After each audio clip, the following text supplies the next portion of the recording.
Welcome back to Drive Tomorrow.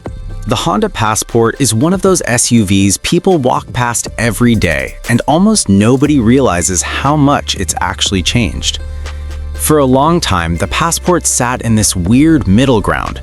It wasn't as big as a Pilot, not as rugged as a 4Runner, and honestly, a lot of people forgot it even existed.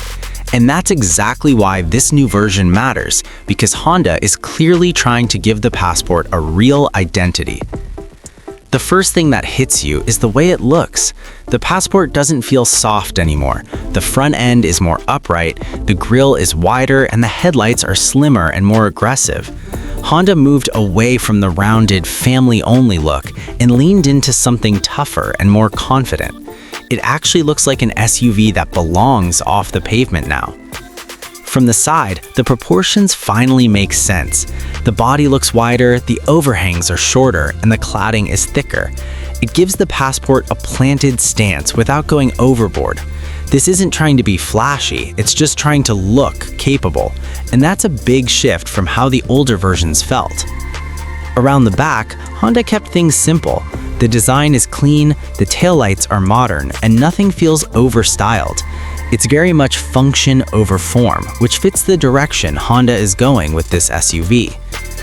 Inside, the Passport feels exactly how you'd expect a Honda to feel, and that's not a bad thing. The layout is straightforward, everything is where your hands expect it to be, and nothing feels confusing. The materials aren't luxury level, but they're solid, durable, and clearly chosen for real use. The infotainment setup is easy to live with. Big screen, clear graphics, and physical controls for the things you actually use.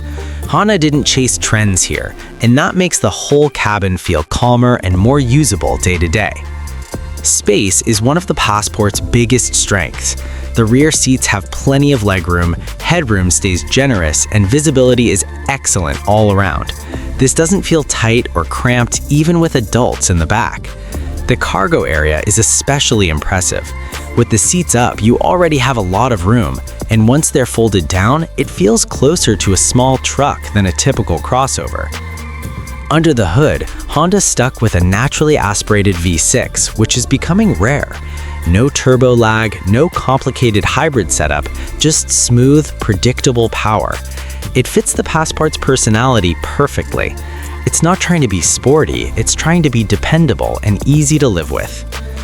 On the road, the Passport feels stable and confident. It rides comfortably, absorbs rough pavement well, and never feels floaty or sloppy.